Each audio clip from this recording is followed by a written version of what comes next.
reason why those things come forward and like do come between the two of you is to show you what is already there, but what was unconscious. Hi guys, welcome back to our channel. I'm Serena. And I'm James. And we are Life After Union, two twin flames in union. We make these weekly videos to help you through your spiritual awakening journey, your twin flame journey, and of course your conscious relationship. So today we have a topic that I think everybody deals with at one point or another. And this is something we go over extensively in my Twin Flame Path to Awakening course, or our course that we created together. Your course that I'm a part of. Yeah. And so in this course, so you can actually, if you sign up for my community, if you're interested in joining a community of twin flames who are all kind of moving through the same thing, catalyzing each other's journeys, I have Union Catalyst Portal as my community. And so what I've been doing, which is super cool, so it hasn't started yet, so there's still time. If you want to get into this community at the $20 a month price, I'm going to change it to $29 a month when I have the entire course uploaded. So I've just begun uploading each section of this 11-week transformational course, which came from the inspiration of my group program called Twin Flame Path to Awakening. And in this program, we literally go through extensively what it means to be a third party and how to move on from these wounds and how to go through the whole process. So if that's something you're interested in, including being a part of the community, definitely check the link down below. But with that being said, today we're talking about third parties. I don't know if I've ever heard anybody talk about third parties the way that we have kind of defined it, especially like in this course. But I do think because of that, it's something that everybody does go through in terms of like being a twin flame. So with that being said, this video, my thought process on the structure of this video is to kind of share our definition of what a third party is, share kind of our experience with it in terms of, you know, separation, and then also any experiences that we've had with it recently. And I want you guys to keep in mind that when we make these videos, like we are twin flames in union of, you know, 3+ years. That's so so there's a lot of perspectives that James and I have that might not resonate with somebody that's fresh on the twin flame journey, because we've been in this state for so long. And that's not to say like we don't fluctuate in and out of like stages of union, but that just means that, you know, the way that we look at our relationship is very like kind of practical at the end of the day. Yeah, it doesn't have this very romanticized like twin flame do or die feeling to it. I'm not saying it's not romantic in nature, but I'm just saying it's not like, we're very realistic about yeah, it's not overly dramatized like a lot of the twin flame content is. So when a lot of people, you know, if people watch this and they're like, oh, well, that just seems like a regular relationship. And that's because at the end of the day, the twin flame dynamic, it is both. It's very much a regular relationship, and it's also very much like completely mystical and metaphysical and spiritual, and it's like it is both. So just putting a disclaimer out there that when we do talk about these things, like look through the lens of if you have been with your twin flame for 3 years and all that, you know. So like just imagine that lens, and then you'll kind of get more of a clearer picture of why we say the things that we say and the reason why we explain the things that we explain. And as well, from our experiences, it's why we see those things in those certain ways. It's things that we've experienced personally that just has shaped a lot of our ideas and where we like to see things. Yeah, of course. Yeah, and that's always true with any one of our videos. I mean, it's our personal experience. We're always sharing from a personal experience. We're never saying like you must do this or you must do that. This is the way. Yeah, because that's our way. It doesn't have to be your way, but you can take pieces of our way and make it your own. Yeah, you can tweak it to what might suit you best, ultimately. Yeah. Because not one thing works for everybody. Exactly. Yeah. So that being said, let's dive into our definition of the third party. We have made other third party videos, but they were talking more specifically, I think, about people. And the way that we actually, like in Twin Flame Path to Awakening, the way we've actually described a third party is like any energy, person, substance, anything that comes between you and your twin flame, right? And that could be a program, that could be a wound, it could be a belief, it could be super subtle energetically. Or it could be something like a legit third party, another person. And Yeah. that's also super common in many people's twin flame relationships. They meet when they're in another marriage, they meet when they're in another relationship. Sounds familiar. So it's not uncommon for that to be the case. And the reason why we've expanded this is because a lot of times as humans, right, we take the lens of like a third party is a person. It's something physical coming between me and my twin flame, and it's bad and we should demonize it and all these things.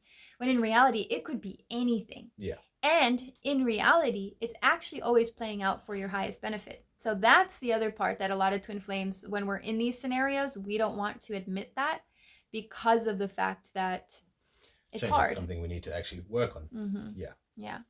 So in terms of third parties, I want to talk a little bit about, what does it mean to have a third party in your scenario? And so when we defined it, we say anything that comes between you and your twin flame, right?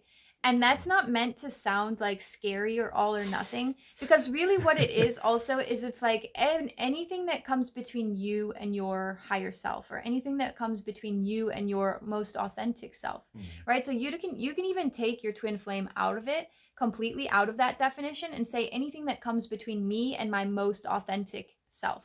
So that could be like, any ego programs, like your most authentic self wants to be a dancer, yet you make yourself do this 9 to 5 office job because you think you have a limiting belief, right, that says, oh, well, this is what I need to do in order to survive or be valuable or make money or be appreciated. That's something that's coming between you and your most authentic self.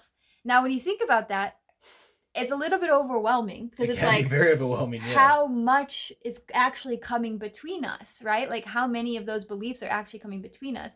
And this is why I feel like third parties are such an intense topic in the beginning of the twin flame dynamic. Yeah.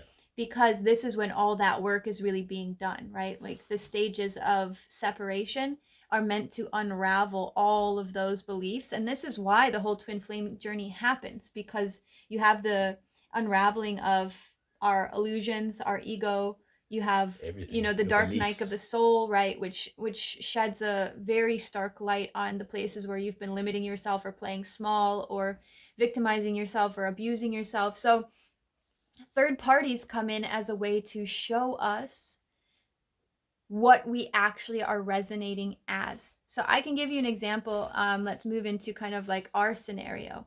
I can give you an example of what the third party, like our main third party in our separation, was my ex. Yeah. So for us, yes, it was a person, but it was also multiple different things. That's just where it started. Yes. It started in that traditional sense of the terminology. Exactly. Yeah. And that's because of our experiences that we've gone through, we've been able to expand the definition of it. And that's why we have the definition that we have today, is because we've seen other things come in between us in our relationship.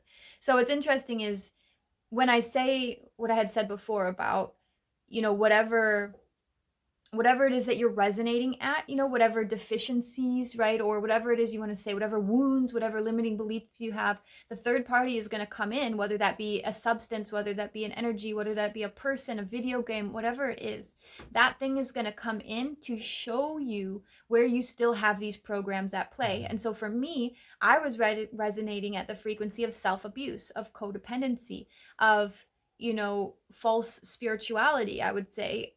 When I was in my karmic relationship, there were so many things so many ways I had given my power away in that relationship. And when I met James, it put a light on all of it. And it was like, here's every single possible way that you've basically effed up to this point in life. So the micro mistakes you made to make one big fuck up. Yeah. And so I think for us, that third party scenario, I mean, it had many, many, many lessons. Yeah. For me, it was to actually choose myself. Like that was the main core lesson, I think, for myself, was to actually choose myself and choose what I need and what I want for me. If you could choose. So here's the other thing, you guys, a third party scenario, we oftentimes like to say like, oh, the third party, like, right, we like to demonize it and say like, oh, my twin chose them again, my twin was in a third party, and so they're not ready, and they're this and they're that. But really the third party is for both twins. Yeah. Because it is, whether you're in union or not, at the end of the day, it is a union. right? It is a pairing, which means what's good for one is good for the other. What's bad for one is bad for the other, even if it's not in the ways we might egoically see, right? So what's interesting about this is it would be really easy for you to take the stance in our scenario, right? Yeah. Me being in a third party when we met. It would be really easy for you to take the stance of like, oh, I'm the victim of this thing, rather than what did that teach me. And I'm wondering if you can speak on your experience of what the third party taught you, or what lessons it made you dig deeper in.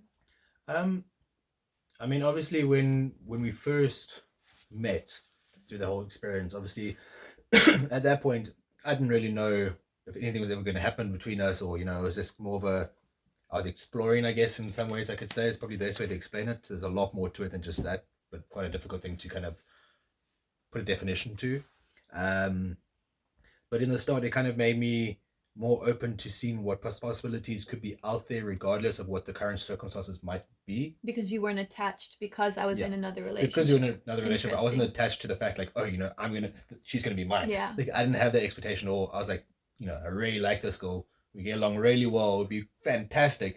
But I wasn't like, but it has to happen. I was like, if it happens, great. If it doesn't happen, it will suck, but I'll be all right. I'll be able to carry on with whatever I was going through. And I think a lot of that also comes from my previous relationship as well, and what I went through after that whole relationship broke apart, which definitely helped me a lot in that area. Yeah.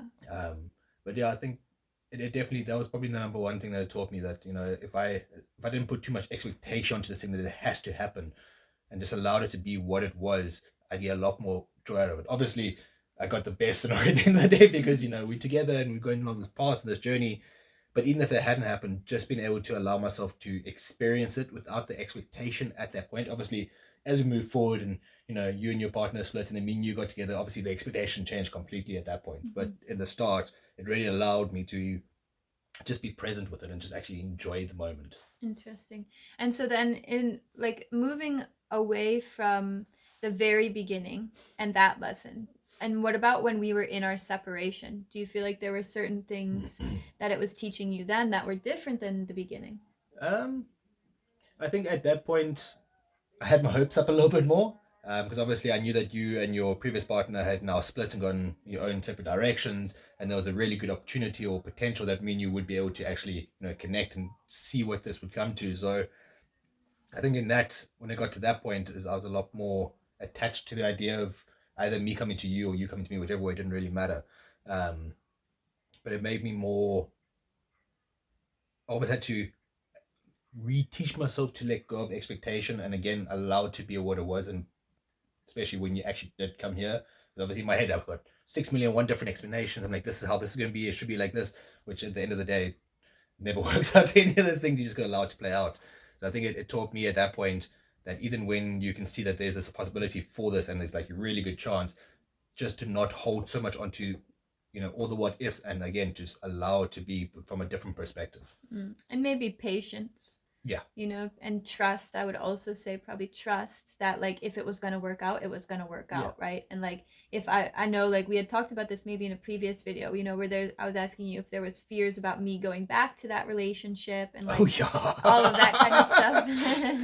So there was a lot of well, that's why I'm bringing it up again, because I think it's important for other people to know, if you haven't watched those videos, that was a big part of the equation. Jealousy was a big part of the equation. Fear was a big part of the equation, like letting go of the need to control it. Even just the fear of telling you that I was not happy about those things was something that I really struggled to just bring to you, which shouldn't be a struggle, because it should be something with the person you potentially want to spend your life with. It should be an easy thing to talk about, but it's not. And why do you think you struggled to bring it to my attention? Probably a concept of not wanting to look like I was trying to control you, or like the scenario or the outcome or anything like that. Is like, I didn't want to seem like I was this needle South African weirdo that's like, I just want you to be mine. Trying to be respectful, but at the same time it was a point where I was being respectful, but too respectful towards you that I was almost disrespecting myself. So and that's the thing, there's got to be a balance. Unfortunately, sometimes it does go one way this way and one way the other way, but you got to understand what the difference is between that, and how that's going to affect you in your relationship, and how you want to move forward. Because if you're doing it in a way that negative affecting you because you're not saying something in the day that actually in turn negative affects your partner, because now they will start to realize that there's something that you're not talking about. I mean, obviously we've been through a lot of that kind of stuff where for a while we're hard on something and eventually it comes out and we talk about it and we feel fantastic afterwards. Yeah. Yeah. Yeah, I think that was a big lesson for both of us. In so many different ways, and it feels so far away now. You know, that feels like a We thought about whole, that in a while. yeah, a whole other lifetime. But also at the same time, it's very relevant because like there continues to be different third party energies in our union. So I can think of like, you know, having your parents.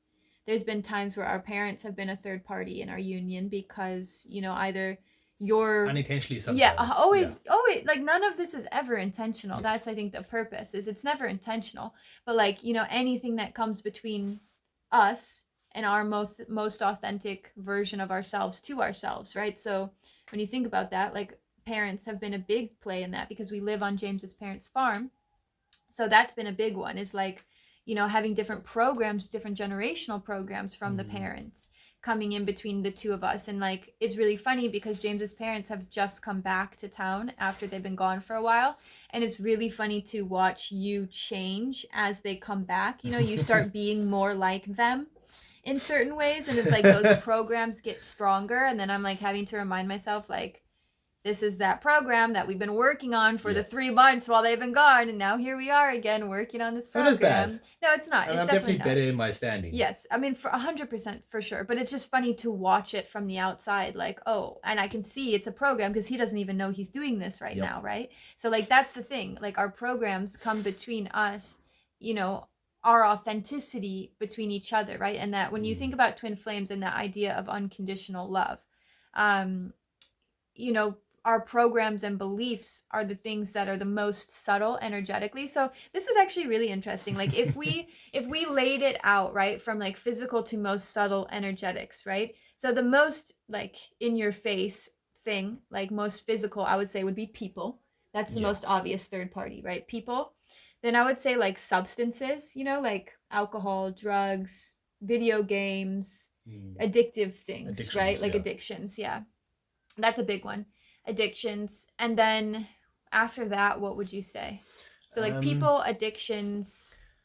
What's the word I'm thinking of? It'd be interesting to know you guys also, like if you have a hierarchy of what this looks like. If put it in the comments.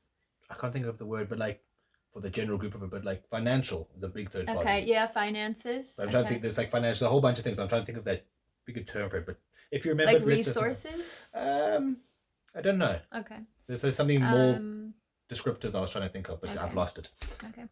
Then I would say from there it goes even more kind of like more subtle, more energetic, and I would say then it would be like wounds or programs, or belief systems, and then I would say emotions, and then maybe thoughts. I don't really know. It's just this is just a fun, interesting thing that I've thought of right now. There's too many different levels, really. Yeah, to really like nail them all down. It would be endless for sure, because again, like when you think about it, it's really interesting though to think of it like a funnel like that, because you think at the widest point, like the biggest separation between you and that person, and then the most like pinpoint separation between you and that person could be like your name, right? Like anything that keeps you like in your ego or keeps you trapped is like a third party. It could be, right? And that's why like with this twin flame stuff, you could go down a rabbit hole to the end of infinity, because it always comes back around and back around and back around and back around, and it's such an interesting concept in that way. But I want to talk about, so before this video gets way too long, so what I want to talk about now then is any recent third parties in our relationship. Like what have you been moving through recently that you would say comes between me and you, or comes between you and yourself? Is there any like recent addictions or recent like, yeah, any kind of third party stuff for you? Probably work, because work's been quite a big one for me recently. It's been where it's been. I think that's definitely one of the sometimes things. Claire is. I never thought about that, but like sometimes Claire is a third party between us. Think about this one. It's you kind of don't want to say it because it sounds, but it's just the truth. Yeah, you but know, it is, like she does in her own way. Nothing ever bad about it, but she can be a third party. Yeah, I mean, well, and I don't think it has to do with her. I think it has to do with how we relate to each other through her. So it's like if I don't like the way you're doing something with her, right? Like that's a pretty frequent example. Then there's a potentiality when those scenarios could be her being a third party between the two of us. Like a giant spotlight that shines on everything. Yeah, because she highlights the ways in which we maybe aren't in alignment with ourselves or each other, which is really interesting. For me, I went through this whole thing. You don't even know about this yet, but I went through this whole thing for like 24 hours where I like was watching myself get addicted to knitting. Yeah, you've been, yeah. I mean, I've been enjoying you doing it because it's something that's really helped. Like, it's been really good for you. But yeah, it's been really good for me. But also, I was like watching, and I said this to Sean the other day, and when I was at her office because I was talking to her about this because it was literally coming up over the last 24 hours, and it's like a generational program that's moving through me right now because I can see the addictive patterns, but also like I can see the patterns in the patterns. I can actually, and I'm looking at like my current project on the desk there, and it's like this addictive thought of like, I just need to figure this out. I just want to get this. And then this one. And then there's like so much to learn, especially with the project that I want to do now. There's so many new techniques to learn that I'm like, I just want to, and I saw myself letting Claire watch TV for too long because I wanted to knit. I saw myself like, I almost was late for a client call, a twin flame call, because I was knitting. And so like I saw myself doing these things where I'm like, okay, I know addiction is like when it starts hurting yourself or others or starts making you sabotage your own stuff. And I was like, whoa, like I'm on the fringe of that right now. And I could feel, I'm like, this isn't me. Like this is like some sort of shadow aspect of me. What is this? And then I realized it was like my dad's addiction habits and and then also on my mom's side's dad, his addiction habits. And it was like these two masculine like addiction habits like running through me, and I could see so clearly why my dad did the things he did when we were kids, you know, like that he would have like a bottle of Listerine in his car at all times so his breath didn't smell, you know, so he didn't smell like alcohol. And like he would never put any of his alcohol, we had 2 fridges, so he would never put any of it in the main fridge. It would always go in the garage fridge, but it wouldn't go in the garage fridge like on the shelves where all the waters and everything. It would go in the drawers on the underneath side, like with the fruit and vegetable drawers. All of his alcohol would go in there. So it's like he would hide things. And then I saw myself like balling up my knitting and like putting it in my bag as I was going out the door the other day to go work. And like in my mind I was like, maybe I'll just go knit somewhere, I won't like work. And I was like, whoa, Serena, that is so not like you. And I like could see all this addiction energy like running through me, and I was like, whoa, like who's been addicted to knitting? I don't know, maybe this is more common than what I know, but I thought it was so like there's a juxtaposition of it, you know, because it was really funny in a way, because I'm like, I'm addicted to knitting, like true life, I'm addicted to knitting or something. I mean, you could be addicted to worse things, so that's an up, I guess. Well, and that's what Sean said, and that's why I think that's why obviously I've been aware of this program and this generational thing for a long time, and I've done a lot of work around it already, but it was really interesting to watch it come out in this way, and watch, like I could literally see like, oh, this is going to start coming between me and Claire, me and you, me and my work. I was like, I finally get some peace and quiet. And then I was like, oh, so like I was watching it unfold in a way where it could be a third party if it wanted to be, or if I allowed it to unfold that way. So that was really interesting to me. So that's literally the most recent thing, and that was on Tuesday, and it's now Thursday, so that was 2 days ago. So just as a like frame of reference, you guys, like the third party stuff, it doesn't go away necessarily, and it could be anything, but the important part with the third party, if this is what you're moving through, is to bring that awareness to it and say like, okay, look, is this bringing me closer to my person and closer to my most authentic self, or is this taking me away from who I want to be, or who I know I am, or who I know my most authentic self is? There's a lot of very deep questions to ask yourself that can be very difficult to answer truthfully. Yeah, that's a good point.